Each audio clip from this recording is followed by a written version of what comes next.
મોરબીમાં આવેલ સાર્થક વિદ્યા મંદિરના એચઆર વિવેકભાઈ શુક્લ દ્વારા મા બાપ ભગવાનનું સ્વરૂપ છે તેના સંદર્ભમાં શું કહ્યું, આવો જાણીએ મા આશાપુરા ન્યૂઝના માધ્યમથી. Story report by Himanshu Solanki, Morbi. અનુવ્રતઃ પિતુઃ પુત્રો માત્રા ભવતુ સંબનાઃ. આપણા શાસ્ત્રમાં પણ એવું કીધેલું છે કે બાળકે પોતાના પિતાના વ્રતનું અનુસરણ કરવું જોઈએ, એની પાછળ ચાલનારો બનવો જોઈએ અને માતાના સમાન બનવાળો થવું જોઈએ. પરંતુ આજે કંઈક વિપરીત પરિસ્થિતિ જોવા મળી રહી છે, જેનું એક કારણ એવું પકડાય છે કે ક્યાંક ને ક્યાંક આંધળું અનુકરણ થઈ રહ્યું છે.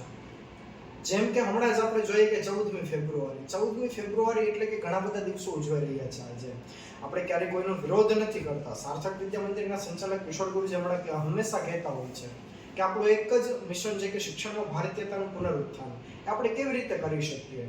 તો આવા જે બધા નાના જે પોઈન્ટ છે એની ઉપરથી જ આપણે બાળકોને પાછા વાળી શકીએ છીએ. 14મી ફેબ્રુઆરી એટલે કોઈ વેલેન્ટાઇન્સ ડે નહીં, પરંતુ 14મી ફેબ્રુઆરી એટલે કે માતા પિતા પૂજન દિવસ. જેવી રીતે આજથી વર્ષો પહેલા ગણેશજી અને કાર્તિકજી વચ્ચે જ્યારે એવું કહેવામાં આવ્યું હતું, ચલો પૃથ્વીની આખી પ્રદક્ષિણા કોણ કરી શકે છે, સૌથી પહેલા એ પ્રદક્ષિણા કરીને કોણ આવી શકે છે, ત્યારે ગણેશજીએ એવું કરેલું કે માતા પાર્વતીજી અને ભગવાન શિવ બંનેને બેસાડી એમનું પૂજન કરીને એમની પ્રદક્ષિણા કરી લીધી. એટલે ત્યારથી જ વર્ષોથી યુગો પહેલાથી માતા પિતાનું જે એક પૂજન વંદનનું જે ભાવના છે એ વર્ષોથી ચાલી આવે છે. પરંતુ જ્યારે વચ્ચે આવા કોઈ દિવસો ઉજવાઈ રહ્યા છે ત્યારે આપણા બાળકોને, આપણા સંતાનોને કોઈ વિરોધ દિશાની અંદર લઈ જવાની ક્યાંક ને ક્યાંક આવી શરૂઆત છે. તો એનાથી આપણે એને પાછા વાળીએ. એટલા માટે સાર્થક વિદ્યા મંદિરની અંદર 14મી ફેબ્રુઆરીએ માતા પિતા પૂજન દિવસની ઉજવણી કરવામાં આવી હતી, જેની અંદર દરેક બાળકોએ પોતાના માતા પિતાનું પૂજન કર્યું, અર્ચન કર્યું, મોઢું મીઠું કરાવી અને એમને ગળે મળેલા અને ઘણા બધા એવા ભાવુક હૃદયદ્રાવી દ્રશ્યો પણ સર્જાયા હતા. પોતાના માતા પિતા રડી ગયા, વાહ મારું બાળક મને ગળે મળ્યું.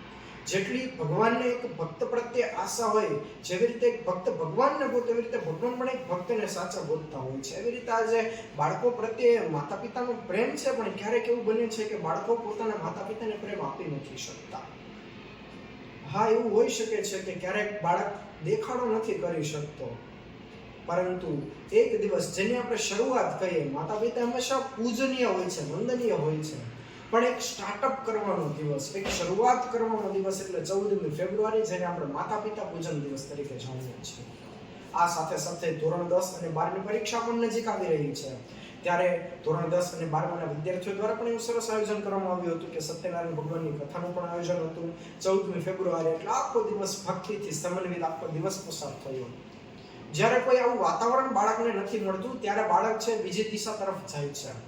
તો તેનો મતલબ છે કે આપણે જેવું એક વાતાવરણ ઊભું કરવું પડશે બાળકો પ્રત્યે. આજની જે જનરેશન છે, જેમાં આપણે શિક્ષણમાં ભારતીયતાનું પુનરુત્થાન કરવું છે, તો એ આ રીતે જ થઈ શકશે કે દરેક નાના જે પોઈન્ટ છે એ દરેકથી બાળકને જેટલું જેની સાથે સંકળાયેલો રહેશે એવું એની અંદર અનુભવ થશે, એ પોતે એની અંદર જશે. યદ્યદાચરતે શ્રેષ્ઠ તદ્દેવે તરોજનઃ. એવું કહેવાય છે કે આપણે જેવું આચરણ કરશું, આપણે જેવું અનુકરણ કરશું, એવું પાછળના લોકો અનુકરણ કરશે.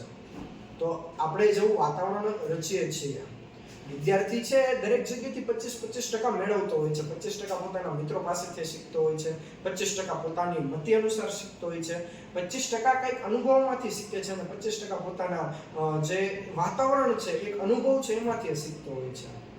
તો આજે એક પહેલ પણ આપણે એવી કરી છે કે એક શિક્ષણ ભારતીયતાનું પુનરુત્થાન આ રીતે પણ થઈ શકે છે. વાતાવરણ એને જેવું મળશે, જેવા એ સંગમાં રહેશે, જેવા એ રંગમાં રહેશે, એવું એને બધું પોતાના મનની અંદર વિચારો એવા ઉત્પન્ન થશે. ત્યારે આ પ્રમાણેની યાદી છે એ સાર્થક વિદ્યા મંદિરના સંચાલક કિશોર ગુરુજી જણાવે છે. અસ્તુ હરિઓમ.